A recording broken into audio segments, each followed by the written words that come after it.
our own detriment.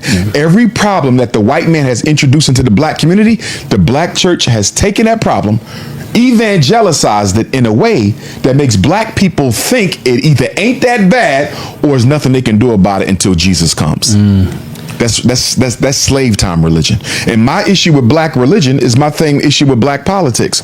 Why are we still engaging in the same religious culture we engaged in on the plantation? See, on the plantation, all you could do was pray to God because you was in chains.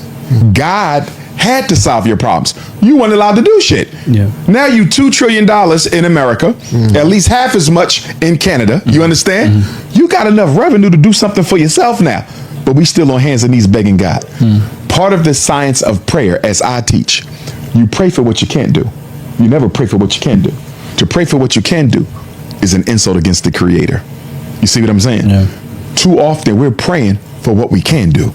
God ain't gonna respond to you. Why would God respond to you when you got the ability to do it yourself? To ask of the Creator to do something for you that you...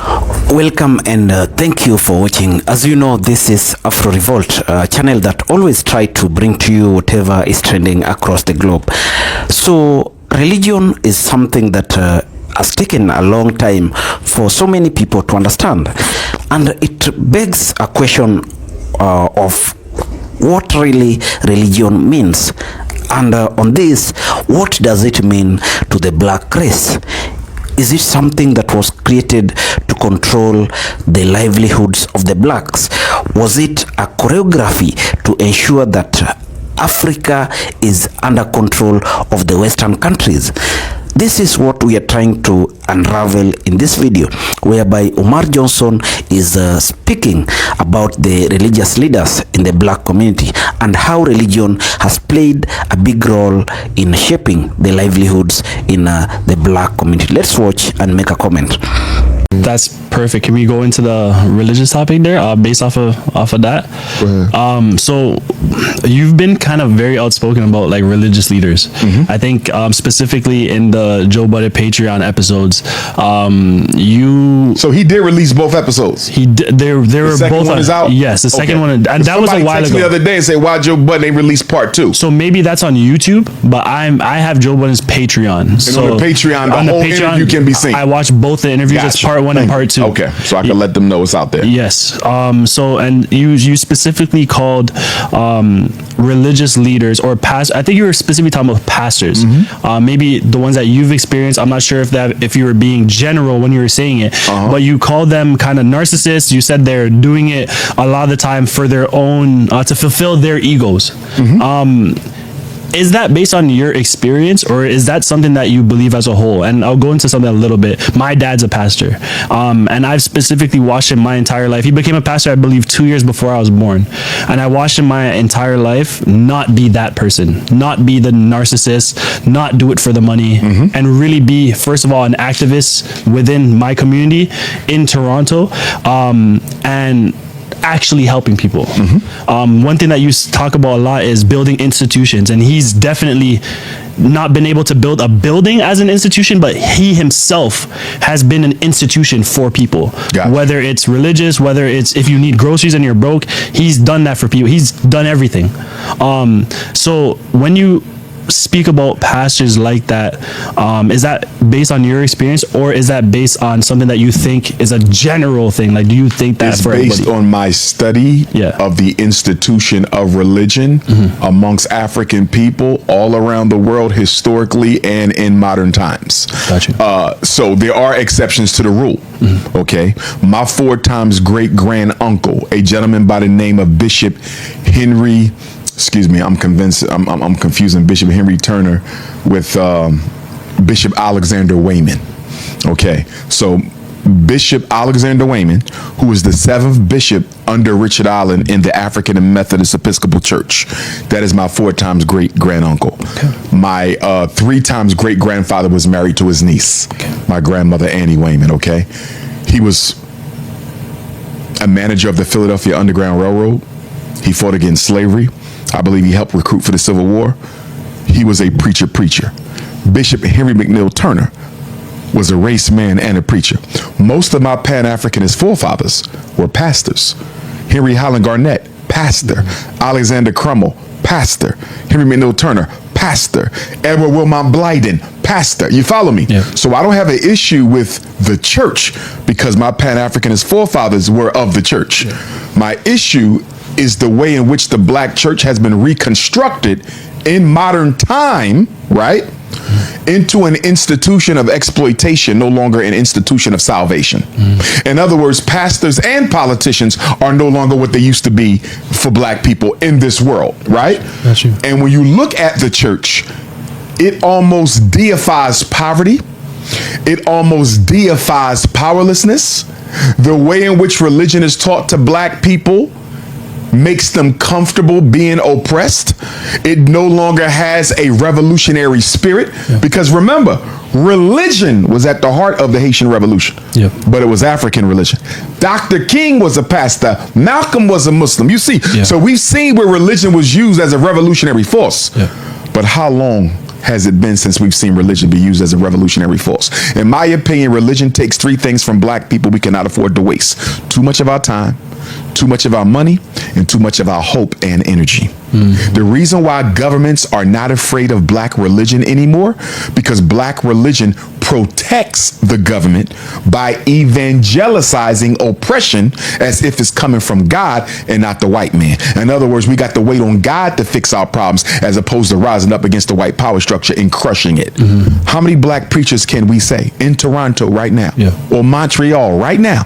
How many pastors can you look to that are fighting against the miseducation system in Canada, fighting against, and I've seen the unemployment, fighting against the mass incarceration? It's almost like here in America. It definitely is. Look at the major problems we have in Canada. Show me a black church that's at the forefront, not participating, because anybody could go to a meeting. Anybody could join a march. Anybody could show up to a press conference. Show me a church that's at the forefront. I'm the leader. We're going to fix these schools. I'm the leader. We're going to get economic justice. You can't find them, just like we can't find them here, just like you can't find them in Africa. The black church is no longer a vanguard organization. It is a parasite. It is a spiritual parasite until it goes back to its traditional role. Remember now, historically, we fought the KKK through the church. We got jobs through the church. We buried our dead through the church. Life insurance through the church. The black church was the Walmart of the black community. Listen. You need it, they had it. What happened to that? The black church is now serving itself. It's no longer serving God. And do you believe that, is that specifically with Christianity, or do you think that other religions as well? Parasitic. Now, Christianity is the most capitalist-minded of the religions. Islam is not as capitalist-minded, but guess what? It is still anti-revolutionary. It is still anti-African culture in many regards. I was raised Muslim. Philadelphia has the largest percentage of African-American Sunni Orthodox Muslims in the United States. Dearborn has the most Muslims overall, but they Arab. If you're dealing with American Africans, non-Nation of Islam, Orthodox Muslim, Philadelphia has more than any city in America. I was raised in it. I was raised in the very masjid that I believe the Nation of Islam used to own. You understand? Before W. Warithuddin Muhammad took over his father's organization, shut that down, and came with the American Muslim movement. I was raised in one of those mosques. You understand? But I had to walk away, because I saw how we completely ignored black people's problems. We completely ignored black culture. We completely ignored the black reality. It was all Islam. Learn your Arabic. And I'm like, I'm a practicing Arab. I'm not practicing Islam. I'm practicing Arabism. Why do I got to learn Arab language to worship God? Why do I got to eat like the Arab to worship God? Why do I got to dress like the Arab to worship God? This is not the worship of God. This is the deification of Arabic culture. And that's why I walked away from it. And now African spirituality is my foundation. But that would have never happened had I never go to Africa in 2005 and go into that Goree Island slave dungeon. And them ancestors literally grabbed me that day. And I went through a whole spiritual renaissance in my hotel room, literally that day. And that's what brought me to African spirituality. I speak in churches all the time. I have nothing against the church. There are some who do some good things. But as a system, black religion, I don't care if you're talking Islam, Christianity, Judaism, black religion as a whole, Seventh-day Adventists, Jehovah's Witnesses, even African spirituality to an extent, they have pushed colorblind philosophy on black people to our own detriment. Every problem that the white man has introduced into the black community, the black church has taken that problem, evangelized it in a way that makes black people think it either ain't that bad or there's nothing they can do about it until Jesus comes. That's slave time religion. And my issue with black religion is my same issue with black politics. Why are we still engaging in the same religious culture we engaged in on the plantation? See, on the plantation, all you could do was pray to God because you was in chains. God had to solve your problems. You weren't allowed to do shit. Yeah. Now you $2 trillion in America, at least half as much in Canada. You understand? You got enough revenue to do something for yourself now, but we still on hands and knees begging God. Part of the science of prayer, as I teach, you pray for what you can't do. You never pray for what you can do. To pray for what you can do is an insult against the Creator. You see what I'm saying? Yeah. Too often we're praying for what we can do. God ain't gonna respond to you. Why would God respond to you when you got the ability to do it yourself? To ask of the Creator to do something for you that you can do yourself is to make a mockery of the Most High.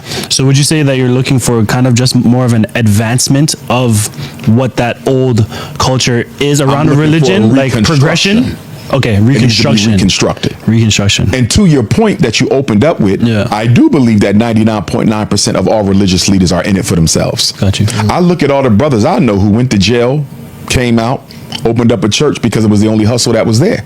You know, I look at all the politicians who fell from grace, you know, or celebrities fell from grace, opened up a church because it was the only hustle that was available. You know what I mean? Like, we have to be honest. Yeah. You know, although there are some people who go into the ministry for the purpose of serving the Lord, most people go into politics and religion to serve themselves. Got you. Okay. In equal numbers, you think in equal numbers people go into politics at the equal number or equal rate as people going into religion to serve themselves? Oh, absolutely. Really? And if you disagree with that, show me a concrete, practical benefit of black religion in Canada that our people have realized in the past 30 years, something significant. I'd say Crawford. So Crawford Adventist Church. So what have they done? Give me the result. I don't need The to know result. So basically, there's a school in Toronto called Crawford. I went to the school. Okay. 95% black. Okay. Some people at the school, black teachers as well, and they have about a 95% graduation rate. Okay. As well. How long has Crawford been in existence? Well over 30 years. Okay. And how many students And go to it's the an school? Adventist school from grade 1 to 12. I'd say about 200 to 300 kids. I appreciate the fact that they have a school, Yeah. but I'm wondering now, after 30 years, why do you only have one school? My second question to you, do I have to be a Christian to go to that school? No. Okay. Okay. Then I can live with that, but they should have more than one by now. So I think the challenge is they're Adventist, and there's a bit of bureaucracy between the channels of the Adventist board. You know, Okay. so I think they're kind of dealing with that. Yeah, they're not big enough to. They're just not big enough or popular enough to actually do that. Whereas Why are they Catholic schools still are under the everywhere. Adventist umbrella? The Adventist is a white congregation. That's the challenge. Why are they And, under- and what's happening is that there's an Adventist. Be unapologetically African. Facts. Facts, yeah. Facts. Yeah, they're dealing with that right now. Shout out to Crawford. Shout out to everybody who went to Crawford. Speaking of, actually, there's a lot of success stories out of that. Matter of fact, all of the other school, Kingsway College, is where Daniel Caesar came from. Okay. But, And salute the Crawford for the school. 'Cause Yeah. That's a relevant institution. Yeah. Now, give me a church that's involved in some serious political agitation against police brutality, gentrification, economic genocide, mass incarceration, miseducation. Okay, so I'd say Scarborough SDA. They have a prison program that they do, where they go into the prisons and. I ain't talking about no prison ministry. Okay. What are they doing to fight against the system of mass incarceration? We're trying. Religion is a tool that the white man is using to ensure that blacks remain under their control for a long time. Let me tell you how it happens.